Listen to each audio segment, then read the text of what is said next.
Dogma and Ritual of High Magic or Transcendental Magic. Its Doctrine and Ritual. By Eliphas Levi. Volume 1. Dogma. Chapter 1. The Prepared Mind.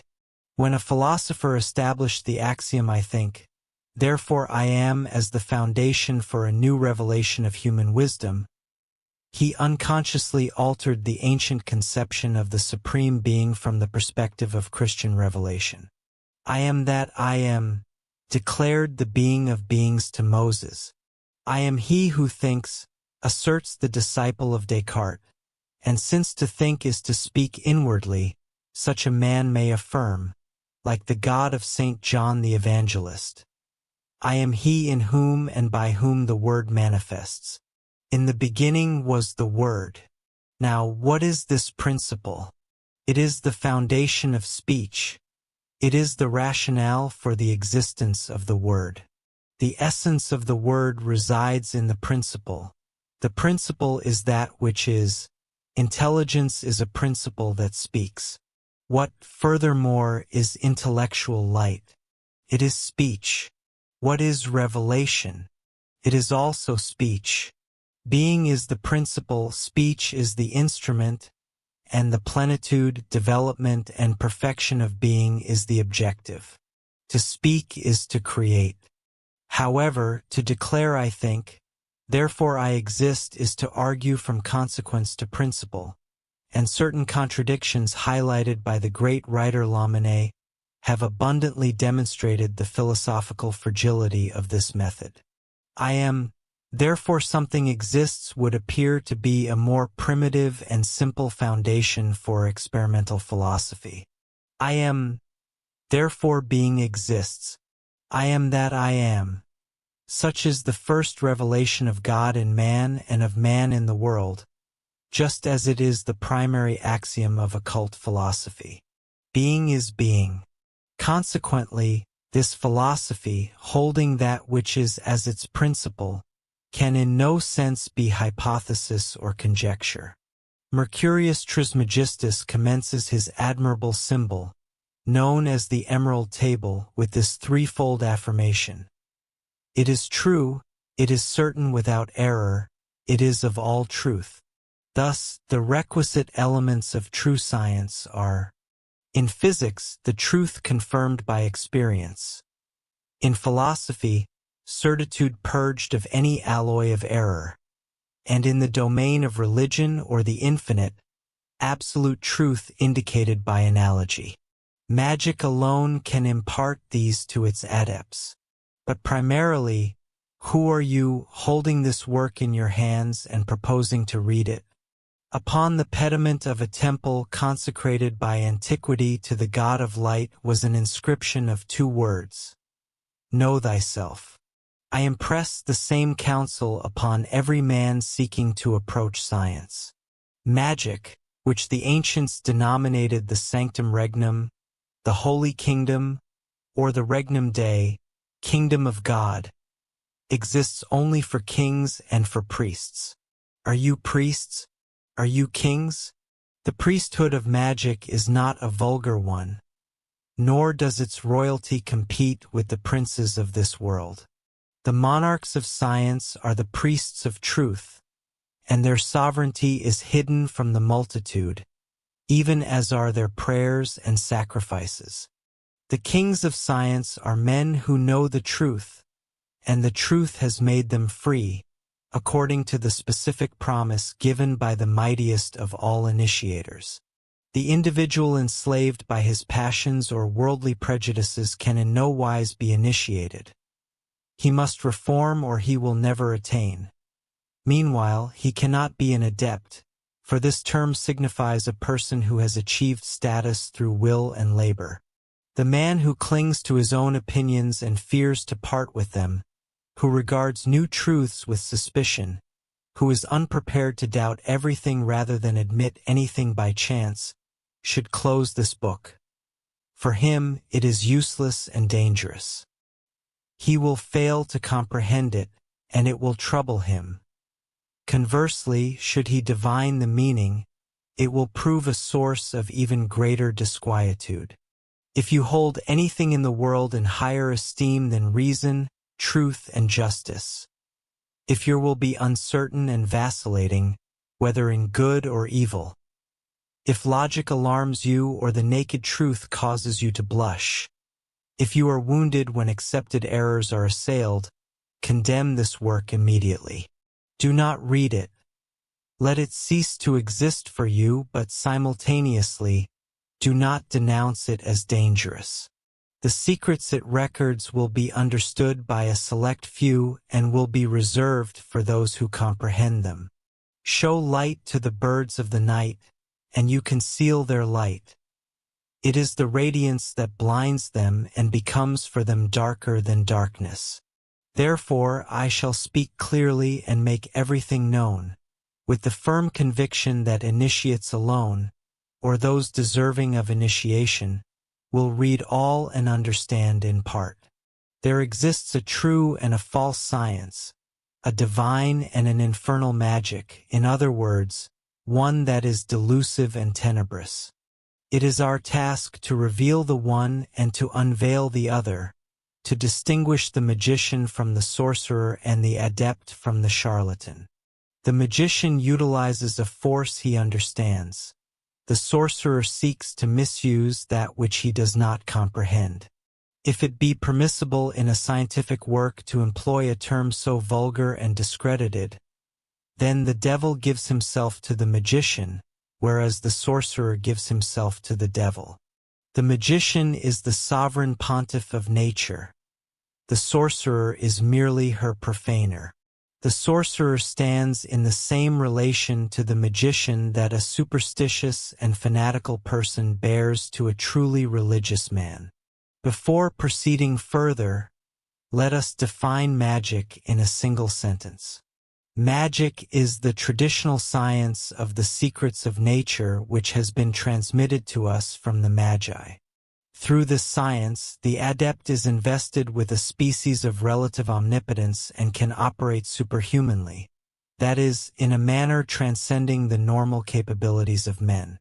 Thereby, many illustrious hierophants, such as Mercurius Trismegistus, Osiris, Orpheus, Apollonius of Tyana, and others whom it might be dangerous or imprudent to name, came to be adored and invoked as gods after their deaths. Thereby others also, subject to that ebb and flow of opinion responsible for the caprices of success, became regarded as emissaries of Infernus or suspected adventurers, such as the Emperor Julian, Apuleius, the enchanter Merlin, and that arch-sorcerer, as he was termed in his day, the illustrious and unfortunate Cornelius Agrippa. To attain the sanctum regnum, in other words, the knowledge and power of the Magi, there are 4 indispensable conditions: an intelligence illuminated by study, an intrepidity which nothing can check, a will which cannot be broken, and a prudence which nothing can corrupt nor intoxicate. To know, to dare, to will, to keep silence. Such are the 4 words of the Magus, inscribed upon the 4 symbolical forms of the Sphinx. These maxims may be combined in 4 manners and mutually explained 4 times by one another. On the first page of the Book of Hermes, the adept is depicted wearing a large hat which, if turned down, would conceal his entire head. One hand is raised towards heaven, which he seems to command with his wand, while the other is placed upon his breast. Before him are the chief symbols or instruments of science, and he possesses others hidden in a juggler's wallet. His body and arms form the letter Aleph, the first of that alphabet which the Jews borrowed from the Egyptians. We shall have occasion to recur to this symbol later. The Magus is truly that which the Hebrew Kabbalists term microprosopis, or the creator of the microcosm. Since the primary magical science is the knowledge of oneself, one's own creation is the first of all scientific works. It encompasses the others and constitutes the beginning of the great work. This expression, however, requires explanation. Supreme reason being the sole invariable and consequently imperishable principle, and death, as we term it, being change, it follows that the intelligence which cleaves closely to this principle and identifies itself therewith, does thereby render itself unchangeable and, as a result, immortal. To cleave invariably to reason, it will be understood that it is necessary to attain independence from all those forces which, by their fatal and inevitable operation, produce the vicissitudes of life and death. To know how to suffer, to forbear, and to die, such are the primary secrets that place us beyond the reach of affliction, the desires of the flesh, and the dread of annihilation. The man who seeks and finds a glorious death possesses faith in immortality. Universal humanity believes in it with him and for him, raising altars and statues to his memory as tokens of eternal life. Man becomes king of the brutes only by subduing or taming them. Otherwise, he will be their victim or their slave. These animals represent our passions. They are the instinctive forces of nature. The world is a battlefield where liberty struggles against inertia through the opposition of active force. Physical laws are millstones. If you cannot be the miller, you must be the grain. You are called to be king of air, water, earth, and fire. Yet, to reign over these four symbolic living creatures, it is necessary to conquer and enchain them. He who aspires to be a sage and to fathom the great enigma of nature must be the heir and despoiler of the Sphinx. His is the human head to possess speech. His are the eagle's wings to scale the heights.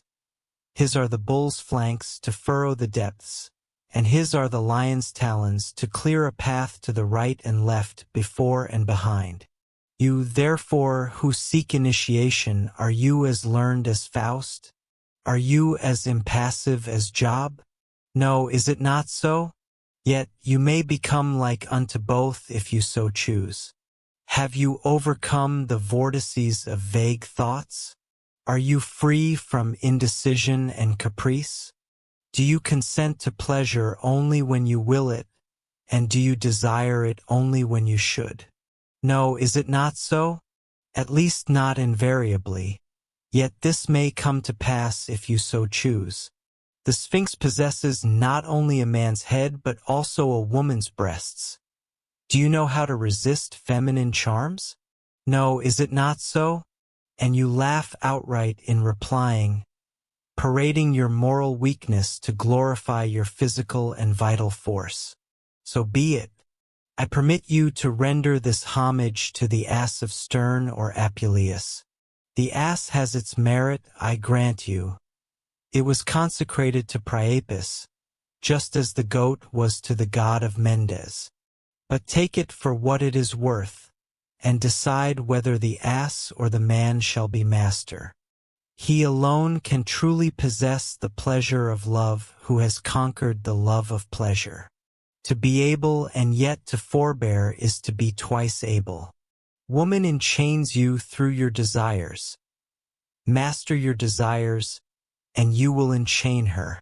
The greatest injury that can be inflicted upon a man is to call him a coward. Now, what is a cowardly person? One who neglects his moral dignity to obey blindly the instincts of nature. As a matter of fact, in the presence of danger, it is natural to be afraid and to seek flight. Why, then, is it shameful? Because honor has established it as a law that we must prefer our duty to our inclinations or fears. What is honor from this perspective? It is a universal presentiment of immortality and an appreciation of the means that can lead to it. The final trophy a man can win from death is to triumph over the appetite for life, not through despair, but through a more exalted hope contained in faith, for all that is noble and honest, by the undivided consent of the world.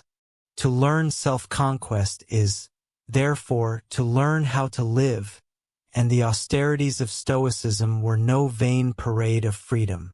To yield to the forces of nature is to follow the stream of collective life and to remain the slave of secondary causes. To resist and subdue nature is to create for oneself a personal and imperishable existence. It is to break free from the vicissitudes of life and death. Every man prepared to die rather than renounce truth and justice is most truly living, for immortality abides in his soul. To find or to form such men was the goal of all ancient initiations. Pythagoras disciplined his pupils through silence and all manner of self-denial. Candidates in Egypt were tested by the 4 elements. And we know of the self-inflicted austerities of the fakirs and Brahmins in India to attain the kingdom of free will and divine independence. All macerations of asceticism are borrowed from the initiations of the ancient mysteries. They have ceased because those qualified for initiation, no longer finding initiators, and the leaders of conscience having become, in the lapse of time, as uninstructed as the vulgar, the blind have grown weary of following the blind, and no one has cared to undergo ordeals the end of which was merely doubt and despair. The path of light was lost. To succeed in performing any act, we must know what it is we propose to do, or at least have faith in someone who possesses that knowledge. But shall I stake my life on a venture, or follow at random someone who himself cannot see where he is going? We must not set out rashly along the path of the transcendental sciences. But once started, we must reach the end or perish. To doubt is to lose one's reason. To pause is to fall. To recoil is to plunge into an abyss. You, therefore, who are undertaking the study of this book, if you persevere to the end and understand it, you will be either a monarch or a madman. Do what you will with the volume, you will be unable to despise or to forget it. If you are pure, it will be your light. If strong, your arm. If holy, your religion. If wise, the rule of your wisdom. But if you are wicked, for you it will be an infernal torch. It will lacerate your breast like a poniard. It will rankle in your memory like a remorse. It will people your imagination with chimeras, and it will drive you through folly to despair. You will endeavor to laugh at it, and you will only gnash your teeth. It will be like the file in the fable which the serpent tried to bite, but which destroyed all his teeth. Let us now enter upon the series of initiations. I have stated that revelation is the word. Indeed, the word, or speech, is the veil of being and the characteristic sign of life. Every form is the veil of a word, because the idea, which is the mother of the word, is the sole reason for the existence of forms. Every figure is a character. Every character derives from and returns into a word. For this reason, the ancient sages, of whom Trismegistus is the organ, formulated their sole dogma in these terms. That which is above is like unto that which is below, and that which is below is like unto that which is above. In other words, the form is proportional to the idea. The shadow is the measure of the body calculated in its relation to the luminous ray. The scabbard is as deep as the sword is long. The negation is in proportion to the contrary affirmation. Production is equal to destruction in the movement which preserves life, and there is no point in infinite extension which may not be regarded as the center of a circle having an expanding circumference receding indefinitely into space. Every individuality is therefore indefinitely perfectible, since the moral order is analogous to the physical, and since we cannot conceive of any point as unable to dilate, increase, and radiate in a philosophically unlimited circle. What can be affirmed of the soul in its totality may be affirmed of each faculty of the soul. The intelligence and will of man are instruments of incalculable power and capacity. but intelligence and will possess as their auxiliary and instrument a faculty which is too imperfectly known, the omnipotence of which belongs exclusively to the domain of magic. I speak of the imagination, which the Kabbalists term the diaphane or translucid. Imagination, in effect, is like the soul's eye. Therein forms are outlined and preserved. Thereby we behold the reflections of the invisible world. It is the glass of visions and the apparatus of magical life. By its intervention we heal diseases, modify the seasons, warn off death from the living, and raise the dead to life, because it is the imagination which exalts the will and grants it dominion over the universal agent. Imagination determines the form of the child within the maternal womb and dictates the destiny of men. It lends wings to contagion and directs the armaments of war. Are you exposed in battle? Consider yourself invulnerable like Achilles, and you shall be so, declares Paracelsus. Fear attracts projectiles, whereas they are repelled by courage. It is a well-established fact that individuals with amputated limbs perceive pain in the vicinity of members which they no longer possess. Paracelsus operated upon living blood by medicating the product of a phlebotomy. He cured headaches at a distance by treating hair severed from the patient. By the science of the theoretical unity and solidarity connecting all parts of the organism, he anticipated and surpassed the theories, or rather the experiments, of our most celebrated magnetizers.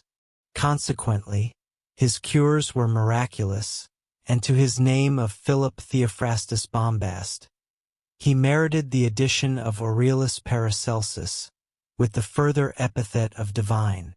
Imagination is the instrument of the adaptation of the word. Imagination applied to reason constitutes genius. Reason is singular, just as genius is singular, amidst the variety of its works. There is but one principle, one truth, one reason, and one absolute and universal philosophy. Whatsoever exists subsists in unity, considered as commencement, and returns into unity, considered as termination. One is in one. That is to say, all is in all. Unity is the principle of numbers. It is also the principle of motion and, consequently, of life. The entire human anatomy is recapitulated in the unity of a single organ, which is the cerebrum. All religions are summed up in the unity of a single dogma, which is the affirmation of being and its equality with itself, and this constitutes its mathematical value. There exists only one dogma in magic, and it is this. The visible is the manifestation of the invisible, or, in other terms, the perfect word, in things appreciable and visible, bears an exact proportion to those things which are inappreciable by our senses and unseen by our eyes.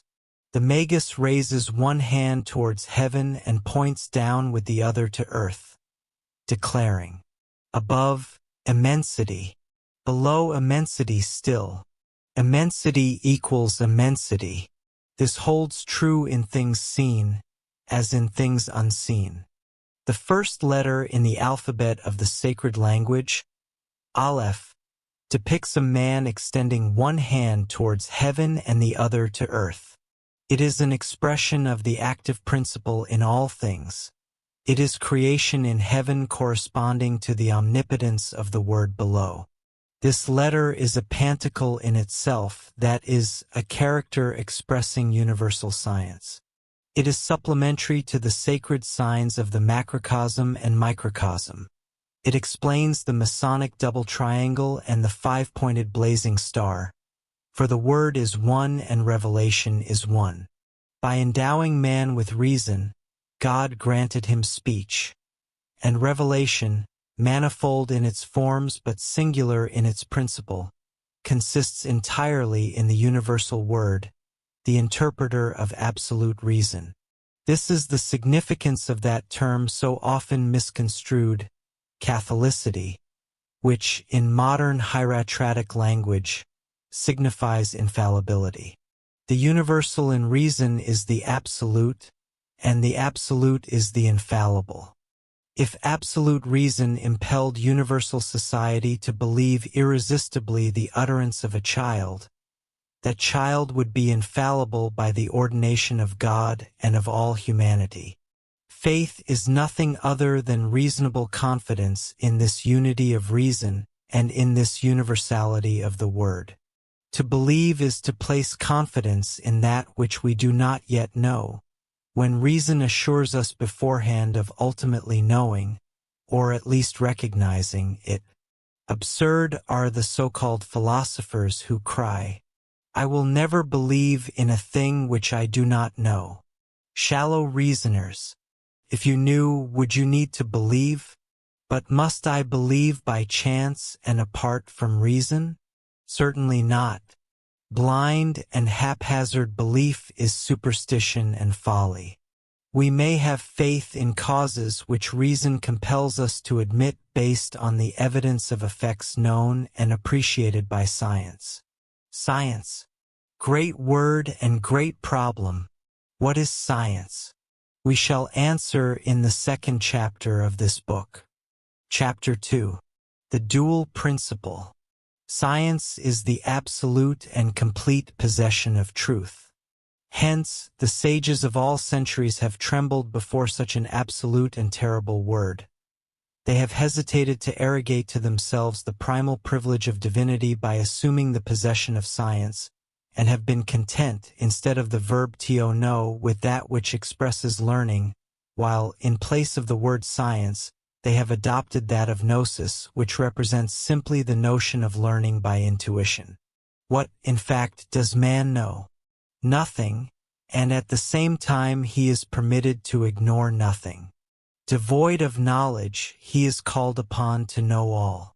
Now, knowledge presupposes the duad, a being who knows and an object known. The duad is the generator of society and of law. It is also the number of the gnosis. The duad is unity multiplying itself in order to create, and hence in sacred symbolism Eve issues from the inmost bosom of Adam. Adam is the human tetragram, summed up in the mysterious yod, type of the Kabbalistic phallus.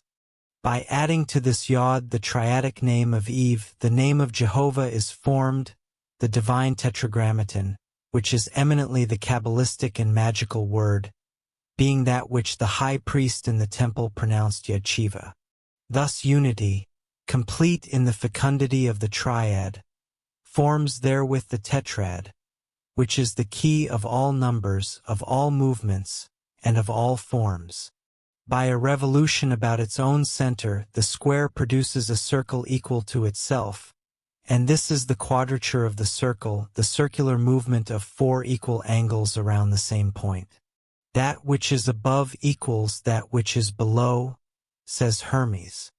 Here then is the duad serving as the measure of unity, and the relation of equality between above and below forms with these the triad.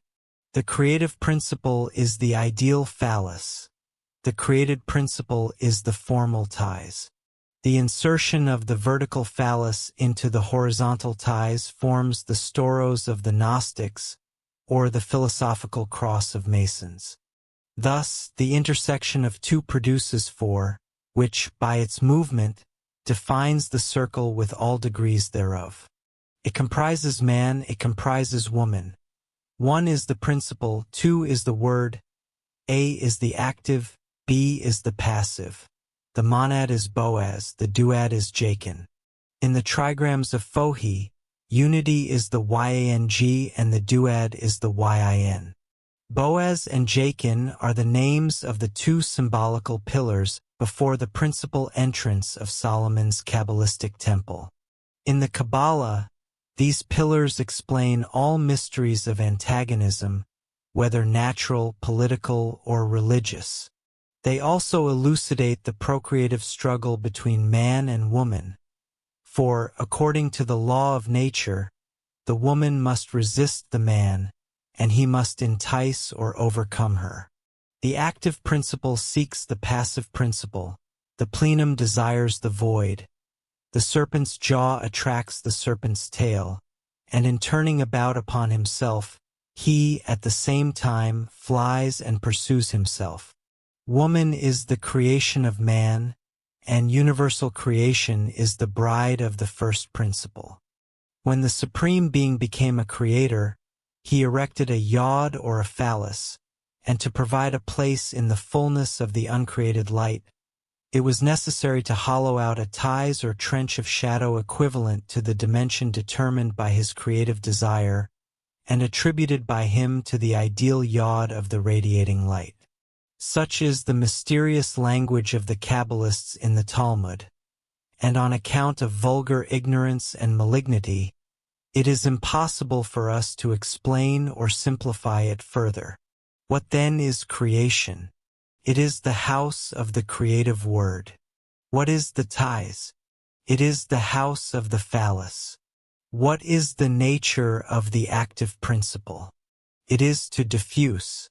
What is the nature of the passive principle? It is to gather in and to fructify. What is man? He is the initiator, the laborer, the plowman, the sower. What is woman? She is the form maker, the unifier, the irrigator, and the harvester. Man wages war. Woman establishes peace. Man destroys to create. Woman constructs to preserve. Man represents revolution. Woman, conciliation. Man is the father of Cain. Woman, the mother of Abel. Furthermore, what is wisdom? It is the reconciliation and union of two principles. The mildness of Abel directing the activity of Cain. Man guided by the tender inspirations of woman. Licentiousness conquered by legitimate marriage. Revolutionary energy softened and tempered by the gentleness of order and peace. Pride subjugated by love. Science acknowledging the inspirations of faith. It is then that science becomes wise and submits to the infallibility of universal reason, instructed by love or universal charity. Then may it assume the name of gnosis, for it knows, at the very least, that it cannot yet boast of perfect knowledge. The monad can manifest only through the duad. Unity itself and the concept of unity simultaneously constitute two. The unity of the macrocosm reveals itself through the two opposing points of two triangles. Human unity is fulfilled to the right and left. Primitive man is androgynous. All organs of the human body are arranged in pairs, excepting the nose, the tongue, the umbilicus, and the Kabbalistic yod. Divinity, one in its essence, possesses two essential conditions as the fundamental basis of its being: necessity and liberty. The laws of supreme reason necessitate and govern liberty in God, who is necessarily wise and reasonable. To render light visible, God had only to postulate shadow. To manifest truth, he permitted the possibility of doubt. The shadow gives form to the light, and the possibility of error is essential for the temporal manifestation of truth. If the buckler of Satan did not intercept the spear of Michael, the power of the angel would be lost in the void or manifested by infinite destruction launched from above to below. Were Satan not restrained by Michael's heel in his ascent, he would dethrone God, or rather, he would lose himself in the abysses of the height. Thus, Satan is necessary to Michael as the pedestal is to the statue, and Michael is necessary to Satan as the brake is to the locomotive. In analogical and universal dynamics, one relies only upon that which resists. Furthermore, the universe is balanced by two forces that maintain it in equilibrium: the force that attracts and the force that repels. They exist alike in physics, in philosophy, and in religion. In physics they produce equilibrium, in philosophy criticism, and in religion progressive revelation. The ancients represented this mystery by the conflict between Eros and Anteros, the struggle between Jacob and the angel, and by the equilibrium of the Golden Mountain, which gods on one side and demons on the other encircle with the symbolic serpent of India.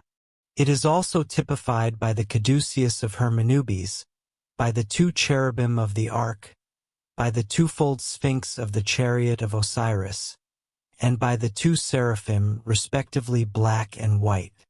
Its scientific reality is demonstrated by the phenomena of polarity, as well as by the universal law of sympathies and antipathies. The unenlightened disciples of Zoroaster divided the duad without referring it to unity, thus separating the pillars of the temple and endeavoring to have God conceive the absolute as two, and one must immediately conceive it as three to recover the unifying principle. For this reason, the material elements, analogous to the divine elements, are understood firstly as four, explained as two, and exist ultimately as three. Revelation is the duad. Every word is double and presupposes two. The ethic resulting from revelation is founded on antagonism, and this results from the duad. Spirit and form attract and repel one another, like sign and idea, fiction and truth. Supreme reason necessitates dogma when communicating to finite intelligences, and dogma, by its passage from the domain of ideas to that of forms, participates in two worlds and inevitably possesses two meanings bearing witness in succession or simultaneously, that is, to the spirit and to the flesh. Thus, there are two forces in the moral region, one that attacks and one that restrains and expiates. They are represented in the mythos of Genesis by the typological personalities of Cain and Abel. Abel oppresses Cain by reason of his moral superiority. Cain, to liberate himself, immortalizes his brother by slaying him and becomes the victim of his own crime. Cain could not endure the life of Abel, and the blood of Abel does not permit the sleep of Cain. In the Gospel, the type of Cain is replaced by that of the prodigal son, whom his father freely forgives because he returns after having endured much. There is mercy and there is justice in God. To the just he dispenses justice, and to sinners mercy. In the soul of the world, which is the universal agent, there is a current of love and a current of wrath. This ambient and all-penetrating fluid, this ray detached from the sun's splendor and fixed by the weight of the atmosphere and the force of central attraction, this body of the Holy Spirit, which we term the universal agent, while it was typified by the ancients under the symbol of a serpent devouring its tail, this electromagnetic ether, this vital and luminous caloric, is depicted in archaic monuments by the girdle of Isis, twice folded in a love knot around two poles, as well as by the serpent devouring its own tail, emblematic of prudence and of Saturn. Motion and life consist in the extreme tension of two forces. "I would thou wert cold or hot," said the Master. As a fact, a great sinner is more truly alive than a tepid, effeminate man, and the fullness of his return to virtue will be in proportion to the extent of his errors. She who is destined to crush the serpent's head is intelligence, which ever rises above the stream of blind forces. The Kabbalists call her the Virgin of the Sea, whose dripping feet the infernal dragon crawls forward to lick with his fiery tongues, and they fall asleep in delight. Such are the hieratratic mysteries of the duad. But there is one, the last of all, which must not be revealed. The reason, according to Hermes Trismegistus, is the misunderstanding of the vulgar, who would ascribe to the necessities of science the immoral aspect of blind fatality. By the fear of the unknown must the crowd be restrained, he observes in another place. And Christ also said, "Cast not your pearls before swine, lest, trampling them under their feet, they turn and rend you. The tree of the knowledge of good and evil, the fruits of which are death, is the type of this hieratic secret of the duad. This secret would only be misconstrued if divulged, and would commonly lead to the unholy denial of free will, though it is the principle of moral life. It is hence in the essence of things that the revelation of this secret signifies death. It is not at the same time the great secret of magic, but the arcanum of the duad leads up to that of the tetrad, or more correctly proceeds therefrom, and is resolved by the triad. This contains the word of that enigma propounded by the Sphinx, the discovery of which would have saved the life, expiated the unconscious crime, and established the kingdom of Oedipus. In the hieroglyphic work of Hermes, which is the tarot or book of Thoth, the duad is represented either by the horns of Isis, who has her head veiled and an open book concealed partially under her mantle, or otherwise by a sovereign lady, Juno, the Greek goddess, with one hand uplifted towards heaven and the other pointing to earth, as if formulating by this gesture the unique and dual dogma that is the foundation of magic and initiates the marvelous symbols of the Emerald Table of Hermes. In the Apocalypse of St. John, reference is made to two witnesses or martyrs, upon whom prophetic tradition confers the names of Elias and Enoch. Elias, the man of faith, enthusiasm, and miracle, and Enoch, identified with him whom the Egyptians call Hermes, honored by the Phoenicians as Cadmus, the author of the sacred alphabet and the universal key to the initiations of the Logos, the father of the Kabbalah, he who, according to sacred allegories, did not die like other men but was translated to heaven and is destined to return at the end of time. A similar parable is recounted regarding St. John himself, who recovered and expounded in his Apocalypse the symbolism of the word of Enoch. This resurrection of St. John and Enoch, anticipated at the conclusion of the ages of ignorance, will signify the renovation of their doctrine through the comprehension of the Kabbalistic keys that unlock the temple of unity and of universal philosophy, too long remaining occult and reserved solely for the elect, who perish at the hands of the world. However, as we have stated that the reproduction of the monad by the duad leads of necessity to the conception and dogma of the triad, we arrive now at this great number, which constitutes the fullness and perfect word of unity. Chapter 3. The Triadic Synthesis. The perfect word is the triad, for it presupposes an intelligent principle, a speaking principle, and a spoken principle. The Absolute, revealed through speech, endows this speech with a significance equivalent to itself, and in the understanding thereof creates its third self. Thus also does the sun manifest by its light, and proves or renders this manifestation efficacious through heat. The triad is delineated in space by the heavenly zenith, the infinite height, connected with the east and the west by two straight diverging lines. With this visible triangle reason compares another which is invisible, but assumed to be equal in dimension. The abyss constitutes its apex, and its reversed base is parallel to the horizontal line stretching from east to west. These two triangles, combined into a single figure, which is the six-pointed star, form the sacred symbol of Solomon's seal, the resplendent star of the macrocosm.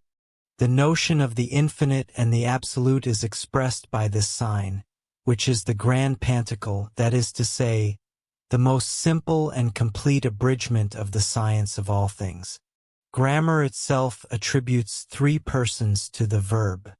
The first is that which speaks, the second that which is spoken to, and the third the object. In the act of creating, the infinite Prince speaks to himself regarding himself. Such is the explanation of the triad and the origin of the dogma of the Trinity. The magical dogma is likewise 1 in 3 and 3 in 1. That which is above is like or equal to that which is below. Thus, two things which resemble one another and the word which signifies their resemblance constitute 3. The triad is the universal dogma. In magic, principle, realization, adaptation. In alchemy, azoth, incorporation, transmutation. In theology, God, incarnation, redemption. In the human soul, thought, love, and action. In the family, father, mother, and child. The triad is the end and supreme expression of love.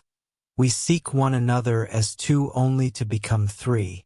There are 3 intelligible worlds which correspond one with another by hierarchic analogy. The natural or physical, the spiritual or metaphysical, and the divine or religious worlds. From this principle ensues the hierarchy of spirits, divided into 3 orders, and again subdivided by the triad within each of these. All these revelations are logical deductions from the first mathematical notions of being and number. Unity must multiply itself in order to become active. An indivisible, motionless, and sterile principle would represent a dead and incomprehensible unity. Were God merely one, he would never be creator or father. Were he two, there would be antagonism or division in the infinite, which would signify the division also or death of all possible things. He is therefore 3 for the sake of creation by himself, and in his image of the infinite multitude of beings and numbers. Thus is he truly 1 in himself and triple in our conception, which leads us also to behold him as triple in himself and 1 in our intelligence and our love. This is a mystery for the faithful and a logical necessity for the initiate into the absolute and real sciences. The word manifested by life is realization or incarnation. The life of the word accomplishing its cyclic movement is adaptation or redemption. This triple dogma was known in all sanctuaries illuminated by the tradition of the sages. Do you desire to ascertain which is the true religion? Seek that which realizes most in the divine order, which humanizes God and makes man divine, which preserves the triadic dogma intact, which clothes the Word with flesh by making God manifest to the hands and eyes of the most ignorant, which finally appeals to all in its doctrine and can adapt itself to all. The religion which is hierarchic and cyclic, possessing allegories and images for children, an exalted philosophy for mature men, and sublime hopes and sweet consolations for the aged. The primeval sages, when seeking the first of causes, observed good and evil in the world. They considered shadow and light. They compared winter with spring, age with youth, life with death. And their conclusion was this: the first cause is beneficent and severe. It gives and takes away life. Are there then 2 contrary principles, the one good and the other evil? Exclaimed the disciples of Manes. No, the 2 principles of universal balance are not contrary, although contrasted in appearance, for a singular wisdom opposes one to the other. Good is on the right, evil on the left, but the supreme excellence is above both, applying evil to the victory of good and good to the amendment of evil. The principle of harmony resides in unity, and it is this which imparts such power to the uneven number in magic. Now, the most perfect of the odd numbers is 3, because it is the trilogy of unity. In the trigrams of Fohi, the superior triad is composed of three yang, or masculine figures, because nothing passive can be admitted into the idea of God, considered as the principle of production in the three worlds. For the same reason, the Christian Trinity by no means permits the personification of the Mother, who is shown forth implicitly in that of the Son. For the same reason, also, it is contrary to the laws of hieratic and orthodox symbology to personify the Holy Ghost under the form of a woman. Woman proceeds from man as nature proceeds from God. Thus Christ himself ascends to heaven and assumes the Virgin Mother. We speak of the ascension of the Savior and the assumption of the Mother of God. God, considered as Father, has nature for his daughter. As Son, he has the Virgin for his mother and the Church for his bride. As Holy Spirit, he regenerates and fructifies humanity. Hence, in the trigrams of Fohi, the three inferior yin correspond to the three superior yang, for these trigrams constitute a pantacle similar to that of the two triangles of Solomon, but with a triadic interpretation of the 6 points of the blazing star. Dogma possesses divinity only insofar as it is truly human, that is to say, insofar as it sums up the highest reason of humanity. Thus also the Master, whom we term the Man-God, called himself the Son of Man. Revelation is the expression of belief accepted and formulated by universal reason in the human word, on which account it is said that the divinity is human and the humanity divine in the Man-God. We affirm all this philosophically, not theologically, without infringing in any way upon the teaching of the Church, which condemns and must always condemn magic. Paracelsus and Agrippa did not erect altar against altar but bowed before the ruling religion of their time. To the elect of science, the things of science. To the faithful, the things of faith. In his hymn dedicated to the Sovereign Son, the Emperor Julian articulates a theory regarding the triad that is virtually indistinguishable from that of the illuminated Swedenborg. The Son of the divine realm constitutes the infinite, spiritual, and uncreated light, which is articulated, if one may use the term, within the philosophical realm, becoming thereby the wellspring of souls and truth. Subsequently, it embodies itself, manifesting as visible light within the sun of the third world, the central sun of our own suns, of which the fixed stars represent the perennial sparks. The Kabbalists liken the spirit to a substance that remains fluidic within the divine medium and under the influence of essential light, yet whose exterior solidifies, much like wax exposed to air, within the colder regions of reasoning or visible forms. These shells, envelopes petrified or carnified, if such an expression be permissible, constitute the source of errors and evil, correlating with the heaviness and density of animal integuments. In the Zohar, as well as in the text regarding the revolution of souls, perverse spirits or malevolent demons are invariably designated as shells or cortices. The cortices belonging to the spiritual realm are transparent, whereas those of the material world are opaque.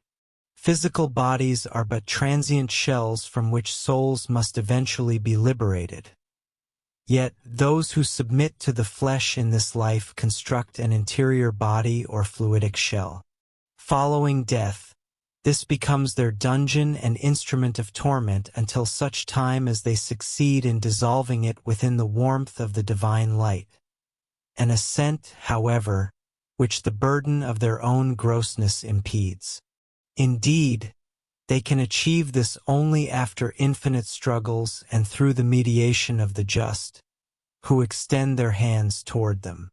Throughout this process, they are consumed by the internal activity of the captive spirit, as if within a blazing furnace. Those who reach the pyre of expiation consume themselves thereon, akin to Hercules upon Mount Etna, and are thus delivered from their suffering. Yet the courage of the majority fails before this ordeal, which appears to them a second death more appalling than the first, and thus they remain in hell, which is rightly and explicitly eternal, though souls are never cast into it nor retained therein against their own will. The three worlds correspond with one another through the 32 paths of light, which serve as the rungs of a sacred ladder. Every true thought corresponds to a divine grace in heaven and a benevolent work on earth. Every grace of God manifests a truth and generates one or many acts. Reciprocally, every act affects a truth or falsehood in the heavens, yielding a grace or a chastisement. When a man pronounces the tetragram, say the Kabbalists, the 9 celestial realms experience a tremor, and all spirits cry out to one another. Who is it that thus disturbs the kingdom of heaven? Then the earth communicates to the first sphere the sins of that rash being who takes the eternal name in vain, and the accusing word is transmitted from circle to circle, from star to star, and from hierarchy to hierarchy. Every utterance possesses 3 meanings, every act a triple range, and every form a triple idea, for the absolute corresponds from world to world through its forms. Every determination of the human will modifies nature, concerns philosophy, and is inscribed in heaven. Consequently, there exist 2 fatalities, one resulting from the uncreated will in harmony with its proper wisdom, the other from created wills in accordance with the necessity of secondary causes in their correspondence with the first cause. Hence, there is nothing indifferent in life, and our seemingly simplest resolutions often determine an incalculable series of benefits or evils, above all regarding the affinities of our diaphane with the great magical agent, as we shall elucidate elsewhere. The triad, being the fundamental principle of the entire Kabbalah, or the sacred tradition of our ancestors, was necessarily the fundamental dogma of Christianity, the apparent dualism of which it resolves through the intervention of a harmonious and omnipotent unity. Christ did not commit his dogma to writing, revealing it only in secret to his beloved disciple, the solitary Kabbalist, and a great Kabbalist at that, among the apostles. Thus, the Apocalypse is the book of the gnosis or secret doctrine of the first Christians, and the key to this doctrine is indicated by a hidden verse of the Lord's Prayer, which the Vulgate leaves untranslated, while in the Greek Rite, which preserves the traditions of St. John, only the priests are permitted to pronounce it. This versicle, thoroughly Kabbalistic in nature, is found in the Greek text of the Gospel according to St. Matthew and in several Hebrew manuscripts, as follows. The sacred word mocketh substituted for kether, which is its Kabbalistic correspondent, and the equilibrium of Geburah and Chesed, repeating itself in the celestial circles called eons by the Gnostics, provided the keystone of the entire Christian temple within this occult versicle.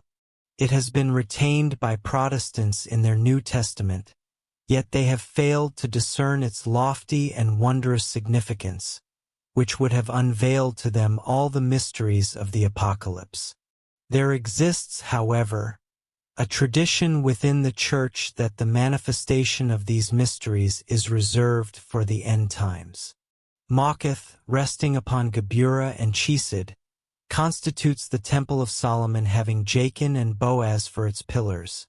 It is the Adamite dogma, founded on one hand upon the resignation of Abel and, on the other, upon the labors and remorse of Cain. It is the balance of being established upon necessity and liberty, stability and motion. It is the demonstration of the universal lever sought in vain by Archimedes, a scholar whose talents were dedicated to the cultivation of obscurity, and who died without seeking comprehension, resolved this supreme equation, discovered by him within the Kabbalah, and lived in dread that its source might transpire if he expressed himself with greater clarity. We have seen one of his disciples and admirers most indignant, perhaps in good faith, at the suggestion that his master was a Kabbalist. Nonetheless, we can state, to the glory of the same learned man, that his researches have appreciably abbreviated our work on the occult sciences, and that the key of the transcendent Kabbalah above all indicates.